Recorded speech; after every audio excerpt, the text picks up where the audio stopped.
Pero metu mamago remo palotiano kiluni siko sergdung tuonero tima polo tole kalon e odiat mamiyo kon mayot kombodan mekitikin pajo iko nyame lo bachuli obekele botin eni kijemo ken mapol mamago in yup melo kange mo chintini ento ko ngwachakene no yemdir mabien kombiti kawadugu chen wamete kore.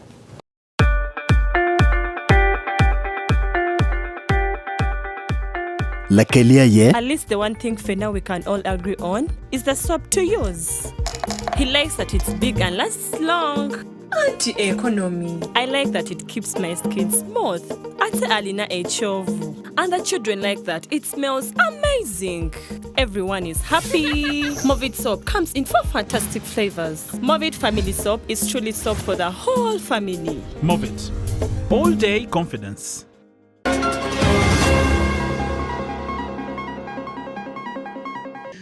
To mamago remo man siko selgito nerotima pol lekindan metiano kon mayor kom ki orja Dr. Ambrosoli Memorial Hospital kalon Agago District. Kumalme Uganda, Agago etiki numbers in the madon for large.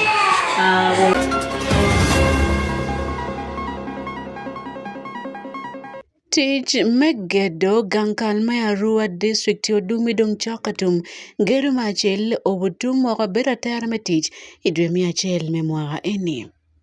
I would like to say that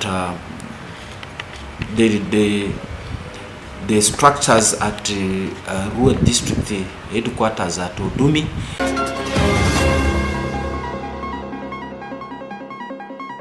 Kadong President Melowo Somalia Hassan Sheikh Mohamud okarke kwa kisa board government me Somaliland omiaro giripe kidoga chiel. Amore mataka Juli kaneno yup melokange mocho initini chambit nienda bungwen mejemia chel imwaka Ali Bario Pierre Bichel ania Sunday Akumu man Wan Luo television eni yup melokange mocho in.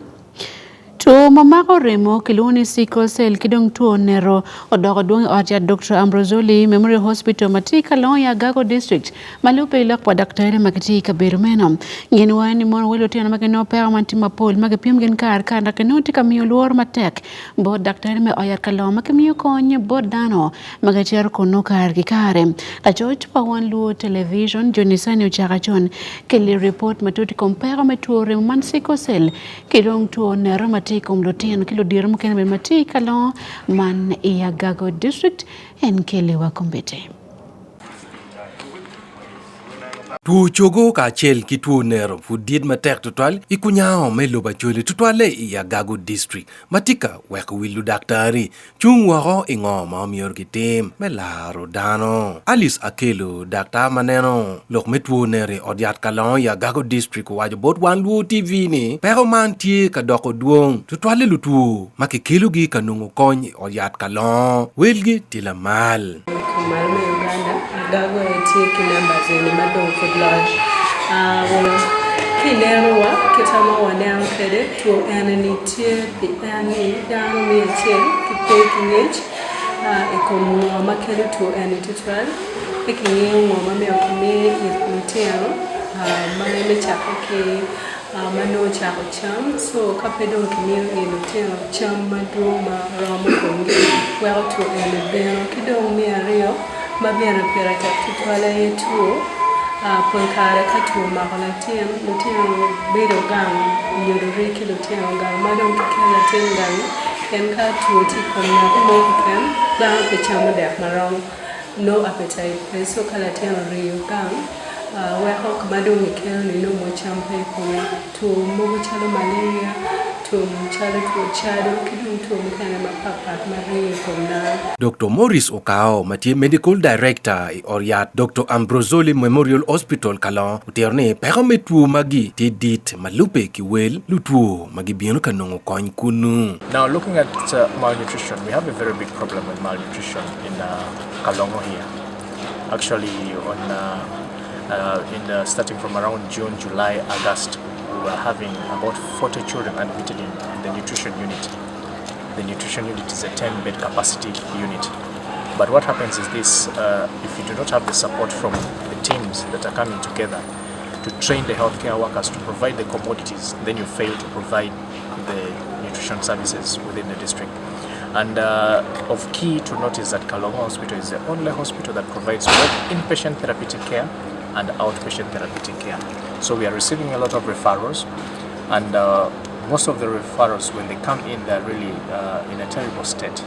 And usually what we have discussed as healthcare workers is that it's better to visit the health facility on time. When you go late, we tend to spend much more to try and manage the emergency that somebody has come with. Kid me miyo coin tika doko tek piani wel dano ma bino ka nungo coin mano gi tiki tuo chogo ka chel gi tuo nero tima pola tika mamiro ni umiyor ki rip ching ka chel weki nen kid ma ki romo jwayo keri tuo li enoni kanya tiki Dr. Godfrey Okot Smart, Chief Executive Officer me Dr. Ambrosoli Memorial Hospital Kalon Gago District. Sickle cell is a very complex disease. I think right now in our hospital we have a total of about 250 children who have been enrolled to care in our center, and these 250 are only those who receive hydroxyurea from the hospital. There are those who do not receive hydroxyurea because before you qualify to get treatment with hydroxyurea, you must fulfill a certain criteria. They have to do some tests to make sure your body organs are functioning well. So ADRA comes in to support alongside other partners. There are those who help to purchase the hydroxyurea to bring in. Then there are those who help to support the children, transport them, to pay for their transport to move from the community. And this is where the support that ADRA gives comes in very timely. Karibet kumeno tutiti ma teknal meneno kid ma miero gamente ma dit ite jang gamente maneno lok me yot kum neno kid ma kero chopo kere pero man ento tieni pero ni piti ya chuli ken e but Uganda ne long dok ni ya chuli pero man tika mete pieni pol dano gitilu chan kanya tiki Dr. Moses Mwanga, Assistant Commissioner maneno lok me Community Health a Ministry of Health. Sickle cell is a big problem nationally. It's not only in Acholi here. Initially, we were also wondering why sickle cell now rising. But it has been there. And it's just because of the many diagnostic equipment we have put on board, whereby there's a lot of awareness within the public. People are aware of this. Now, sickle cell is something which somebody has, it's genetic.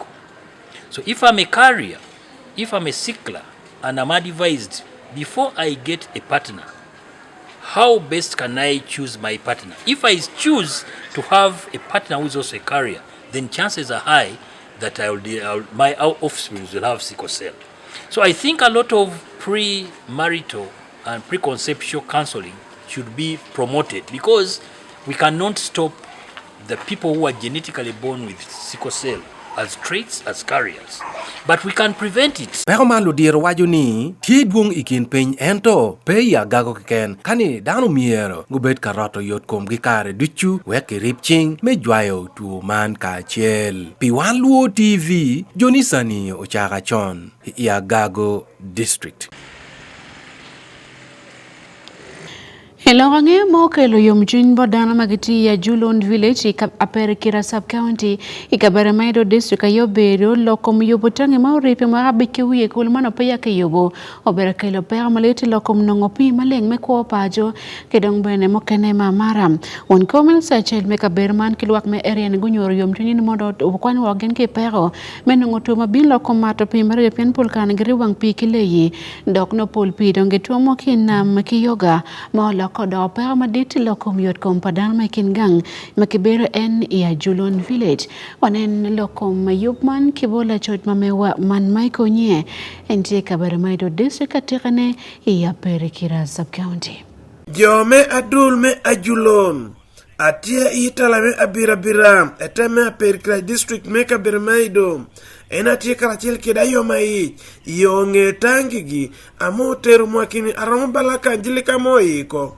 dio iko negi dikige utich karachel keda pi mere peka chela memako jo atoti chelere maker karachel keda kopi kompi pien tangin mogon udo tie desawa moro welme iko romo bedo tek di lojo pi MP me ebuku me kabere maido Alfred edakase elalo olale enada bin okwanyo jemine apapat meiko karachel kede tangi noni mekonyo joping atieke de yom chuny don tutwal pine nol vole dakasi de bino wena waye dul kan wacha mami to duoko tituka ene tie ye ija ber pire te kame timo no ye dul kan amobedo pi alem utieko ne wala muokini dek tin die komino oyikerene wa bi wantieke de yum chunya duong twa yogo be pino do dubere pai pona wore kere karikin mereme jalere piti mera ber omiere ko jalo de ko yikono pino mi wantieke de yum chunya duong do anga tieke de kwaj budio piny bi tikere ye pona ber piena bongo pi ko wa bedo tek pien ko biambe pieno bedo ko so pino ar konyo jadi adul ni kan ni wano tie kan bala jo ameromo tolongon kede wiye kadi liamo maridwe jadong kede wiye ena me pino yaro konyo wa ye pona ber lem jo te kuo be nyadi tangi ne le wan lemo tie kede ko tie kuo mogote nam kede shallow well moro tie amedo ke sa pat pino nda odo jo amelo ko me yot kumo gengwa be kuro tike do pi odo rieka pado lietie omi odo vero tiyo kede ye pona chala mano peko nyomio pino tero kara lacha mandili kamo yiko apuganle pino tero kara laidi liamo yike liame piena apugano odo liame tie do vero kware dio tamo bala kono jo pinda timireri moro do jo piny odo le tetwero karo sende piendo odo kitiegre geni kum chalo welcha bin akotwero we now diako udo nyo mejo piny teyam ikum tangi amoyi kone gini otie uro kede pek me pi na kita moy kede pi pek me reno kede uro tie mi tebe moto kwai ni wa mora mi pi moro tie munyo bia pi kede nam ko nywa kede do kede tedo cha bara de go li tono ini teda ti pe ko ba lem do bangi mata ni olulu de inang kucha abuto de chila Michael Onyinge pi Wan Luo TV Ikabremaido District. Metiako gero majel magitika yopene adumi ma boberu gankal me arua desu dong chokatum dok donke be miyo loche wake dwe machel me mwakani ene malupu kilok pa won Komelsia Beach me arua district mal Alfred Dokonzi iloke botu Wan Luo TV yokonzi wani mon gero machel magankal me ye chilling billion achel dong chokatum dok weki donke be miyo loche ching gankal ma megiman district weki chakti kweldong me konyo luak magiti area mermene okony igankal me district ma arua ke Lotela magengo yer go chwali office eno weni mon geri Mario bedong choka tum dok ben ka chege mi olima ka gamento mi chochoke gero men no bo chago tum matek ko twal ka wonen ke bod Robert Ariakam lokom te ko gero gankal Merua district te odumi Jemo dong manano kakeni kom tiego otmanti ye lokom yopodikal kidong kupo mach kipi ma botero kar manano kakeni kun gitika ketne beno jema pol titi me do yoro yot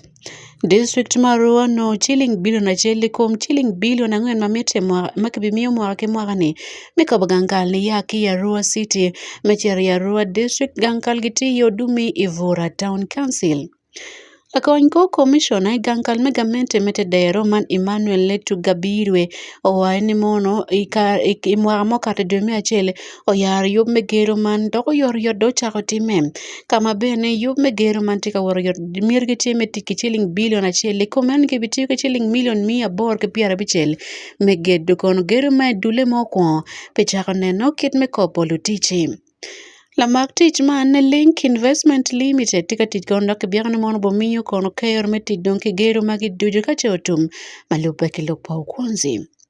La Martich mano kero cheme tiche giyup me igero man nikino medwe abichel mano do tum wakabene idremi abir maramo katange merekon kare mokene weko tidogal ni owe idremi achel me mwakani eni. I would like to say that the structures at Rua District headquarters at Odumi are nearing completion. Let me say close to 98% or 99%, because what is taking place right now are just the final touches on the terrazzo and fittings connecting the systems, the toilet systems are getting done, and right now what the contractor is doing is leveling the ground. Once that is done, then they will be in position to hand over the structures to us. Probably they are saying by the end of this month they will be in position to hand over the site back to us. Yob meged gankal man kibigero kono odi man rooms apara bichel malupe kilok po kunzi dakbeno bokero department aboro dujumago bokobo yodumi kono bochake beno weko konti jube chokilwako be chokilutela dakgero man beno obobero grofa. It is not called, we are now using the terminology they are using. The terminology we are using is a resource center. It's going to be called a resource center. Now, it will be wisdom. For us, we presented a storage building. It's a storage building. And that is what is going to come up. And out of the 2 billion from Uchmid, we are also signing some work like that. Now, there's a project, a number of projects are coming to Arua district. We have rural roads development, which is coming up. In the town council, there's going to be work on 6-kilometer roads in the town council. This has been assured. Then for the greater district, there's a pavement of 60-kilometer road in Arua district. So things are getting up. You can imagine a pavement of 6 kilometers is like a tarmacking, 6 kilometers, which is quite long. Which is quite long in that town council. So the people of Arua district must be very, very grateful to Almighty God, to government of Uganda, to His Excellency. They must vote him overwhelmingly because of these good things that are coming to the district. If President does not assent his signature, nothing comes. If Chairman does not put his signature there, nothing comes. So people must learn to be very, very grateful and very appreciative. And the way they can appreciate His Excellency is by voting him back overwhelmingly with the high margins of passing. District mano ber kermed loyo kono man project mechiling billion ario tonario itayup me Uganda City and Municipal Infrastructural Development manly me USMID makibitiyo kwere metiako gero man wek bene oloko dok gero me council miarua. On comments a bit domio ko dana magiti vora ya Arua district me repeke lotela agiti kachel wekeneni ke wek wakolok matele machon mano tie city ni kake bini district tijuengdo wot mapot wo bet pere. Pe Wan Luo TV ki ya Arua district Robert Ariaka. Kawadire wachere tereko district ko kotima pole kumno yorme area meni giti balo kwan palutino kwan ma area ma meki dokpene pole tipi neno mateko chwale magen peke pari ye lokom kwano nyofunye eyup manyo katam kelwak make yubete diup make luoni mon approaches to rural community development accord yo machek tikanan ke manya matam kelwak lunyore lokom yopo gen yub lotino pichako kwan matama chel me mwagane eni uyup wani mon gankal me pone ketu ote ko chimoni ndario me dome ario ayeti ting barde mecha ko kwan metama chele me mwagani eni report me kwed padul ma kod wani mo rome kwanti la pinga twale kabere man material district endo mirgeti ka chele me ilo chokchi male lokom kwan palutino magiti West Nile lolo kitma Emmanuel jokele kwe report ki terrical district man West Nile itika nene wengfoot ke yup me lo ngemo chiny kan ki Wan Luo TV. Yuak odaro wuok kuom jurunyodo moko i district miterego mania gibe parongo pisomo pa wuya megi. Eni utie yuak ma obino wuok i rombo moko majukelo kudo dano ma ikingi ubedo jurotela mi district miterego enke ungu majuluango approaches to rural community development accord ma uluango re. Accord ubedo kani aduogi sach moko manyoto niya ponji utie piny i district miterego. Gloria Draru ma utie speaker miterego District Council uwashonia Paul Kare jurunyodu giparongo pisomo pawuya megi ento giparo pitich mange maweko awuya gichedongo isomo. Do we have a purpose or a target for sending these children to school? I personally am a kind of person who believe that I don't have anything to leave my children apart from education. Because my father left an asset in me, which was education, I must also pass it to my children. I was able to pick my second born from P5. I took him back to P3. As he could not read so well, at times there will be the follower doing assignments for him. I had to do it that way. As I speak right now, this boy is in senior 3, but the follower is in senior 5 doing MEG. So it means as a parent, you as an individual, you must at least put some effort. So Wilfred Saka mautie jawikom mi district Miterego bende uwacho niya jurunyodu mapol i district ne biparongo pisomo pa wiamigi machsagone ni chaka nyoke in nursery primary school. If you are telling parents your role now is to produce,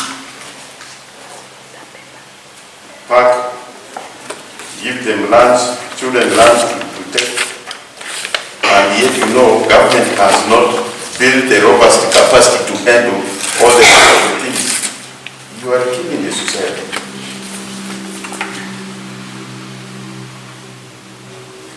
Small charges, use of fear and sword are a problem. You are saying head teachers and PTA, a few people are conniving to lend charges.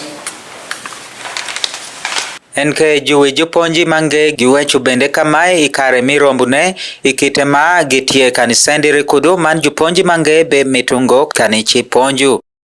The teachers in the school, we are only 10. Out of 10, one was missing his salary. Because of that, he could not attend properly, and later his salary came and it made that gap from the class which was allocated for him. We also check, and then I write in the arrivals. When they come, if the real time is over, I rule. And then I also talk to them in meetings, our staff meetings also. It is not only in my schools, even in other schools, teachers are also doing the work. So because of the money, the salary is not enough. So that one can also affect the school and also performance of the children. Thank you. Alex Otim mautie jawang kao mi district Miterego washunia en machalo ngati maloyo witichi district ne detia yuba ni kelo aloka itenge mimedu malu keru misomo i district Miterego. I think this year the number has gone to 9 in different schools. We are improving on infrastructure. We are providing sanitation, water facilities and staff houses for teachers in an effort to improve learning in Terego.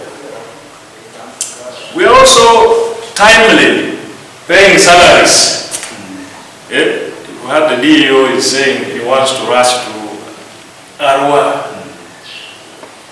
We are also transferring UP capitation grants to all the schools. Wan Luo Television anu Joke Emmanuel ni ai kudi Terego district.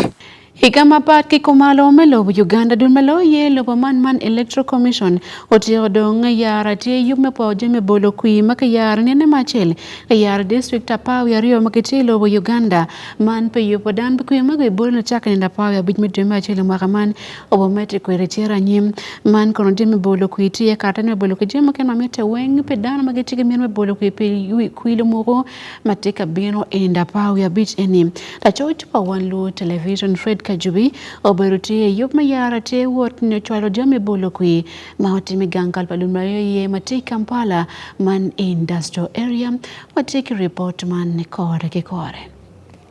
Morka mapol mauti jame kui iyo aki idero madit padun maloye matintin dalawuni odiko chon meja wat kabenu ngano wapat dongat mau yar wodo meki ayo beru won kom padun maloye man Simon Mujeni biaba kama.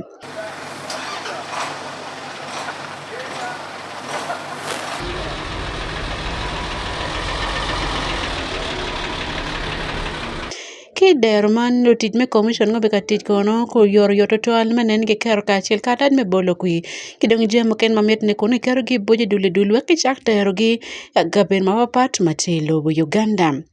Karan padulman petituno Richard Dikamugisha babo owani mon giti ko chwalo jin wotman dong pe district per bicha chel I boit ma chel makon go bochier mario ki bichwal kon pe district apawi ario magiti Uganda.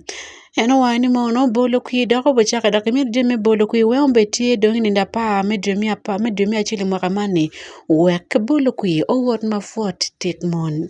Tour of districts But we have got 51 districts ready now for dispatch, but the dispatch from there will continue until we are able to dispatch all the 146 districts ahead of polling. Each polling station has materials which are different from the other. And this type of packing is so critical and meticulous that any slight mistake, it means different materials will go to a different polling station, and there will be no voting at that polling station. Anyway, bene man won kompadun malelo ye wani mono wot pat jeme bolo kuin ti wot ki be bir ma romo dog don ka che o ka bene bolo kuin no don ke te lor wo ka wang ot wen ki jem wen ti atu de wen ti atera pe tiket mong me ken no bokar wo kom jeme bolo kuin man. As they leave the gate, they are secured. As they arrive at the traffic lights, they are secured. Up to the final destination, they'll be secured. Anyway, lo bol kuin mer ko ngeni mon ngi te ko no fonni ma diti kom tit ki BVVK mani no manyem ne bolo kuin dok ka bero wen lo bol kuin nyeti ye dok men nyeti nyonyo man ika ber me bolo kuin pete bolo kuin mai ken la bo ID onyo karat manyor ka ber me bolo kuin kiloni mono voter location slip. Voters should come with either the voter location slip or the national ID, which have what we call the barcode, which can be read by this machine or kit. But in the case the voter does not have a VLS or the national ID, but is a registered voter, we shall now use the hard copy register. Dulman bel ne chake tin ni ochako miyo fony bota nyuol Uganda ila komtit kinyonyo man ne woki radio kidong kabeno moken nyo moken mapoko ngech bota nyuol Uganda. Uyoponi yume bolo ku Uganda imwaka ni obuchake ni napao ya beach medwe 100 eni dok bi mot kuno lobo ruam bolo ku maparo obuchake bolo ku president kidong luchu iyot moko chik melobo Uganda. Pelo kange mo chwiny e Wan Luo television. Fred Kajubi. Higamapat kilobo Uganda, President me Somalia man Hassan Sheikh Mohamud otiolok mateka chwadan me kwa kisa board government me Somaliland kawane mon gibiti mjenga baraje yopo je mauti me maraji karamo karangej ikarman madong Israel go chego moko ni mon gitngi ke chwak mateka kom Somaliland me belo machung perekene nge awa kilobo ke kom lobo Somalia e mwakale bachel emia bongwen ke piara bongwen wiachel Sheikh Mohamud wani mon pekero monongo chwak ke lobo mau tiki lok mapoli ko man Israel madai karaman tika no kono pek mapoli ke wot belo min ngo kono chake kom Somaliland man gino mi report me ko poko ko Somaliland ke kom lobo Somalia kin magen ngi gitilo bachel man gin wengiti Somalia ento pe Somaliland pira kene wanen kong report man matut pe in committee. In lokeji angwen ne President Mohamud Duwani mono bino pwidong bena lokpa Prime Minister me Israel man Benjamin Netanyahu ni kono tiegien ma piere tak mion nigi tewa beru lok bolo pien mano pen ngan makte miet ne pilo kumbal madon ko wani mono Israel o mion go wek wako bino kadonyo lokata pien nwene ni tika diyo mateka twal kom Somalia pien gin giberu loba chel o mier padak nung dit maiken kibot lobo Israel pien war gidong tiket ke loy mapol ewi lobo kan. It's good to talk to you, and before anything else, I want you to know that I'm signing now, as we speak, Israel's official recognition of Somaliland and its right of self-determination. Our friendship is seminal and historic. So I'm very, very happy and I'm very proud of this day, and I want to wish you and the people of Somaliland the very, very best.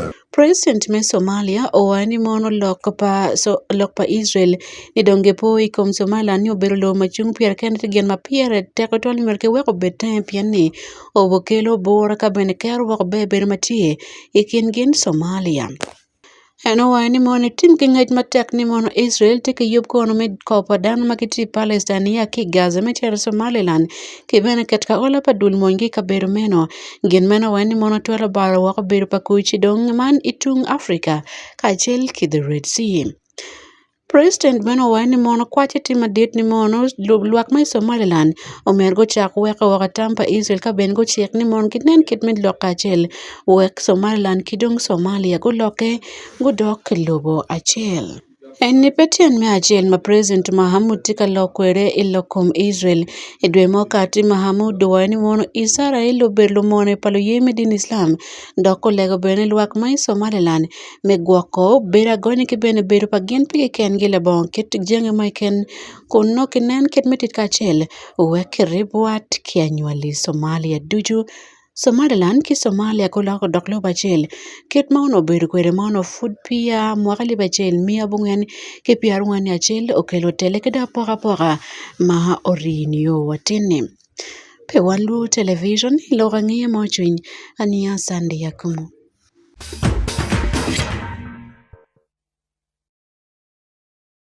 Elokom tuula dit maachile kino dira makedoro turo dilo Uganda man fufa Paul Mokatabala ojaye mateke timpa lo Uganda man Uganda Cranes ma wana man ko balo kar me chero katuro man turo me Afcon matika teme kereman I Morocco ne Paul wane mono ndo turo pego berka winyo dok la fon turo man Paul put ma berka me bod gen diro lokom turo ke yup turo pa Uganda man Afcon madonke ba gen woro chabit ma karne wanen gong report lokom turo man kibot Anthony Papira.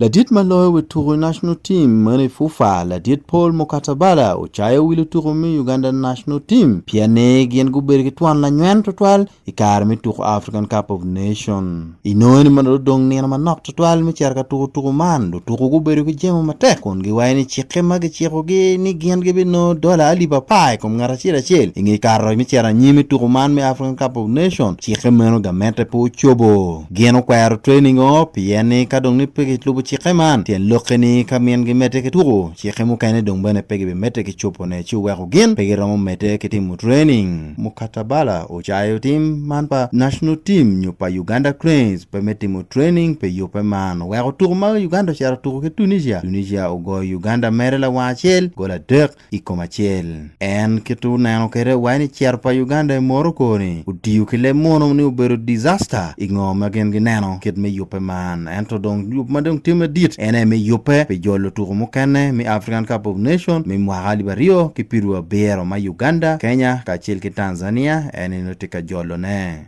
Anthony Pap. Agara report lokom toni ke mokene mokarabotin wengtin okelawa ya gikipe yupman ki Wan Luo television ania sande Akumu tumtabeto ben mabewi po welupo wa social media wati Facebook X man Twitter machone TikTok kidong YouTube merki Facebook wenki nying ni Wan Luo TV wanywa kono mapole lokom no miyobotin ngit mate galawang maaki Wan Luo television yup mokene tikabina kombiti chuchut.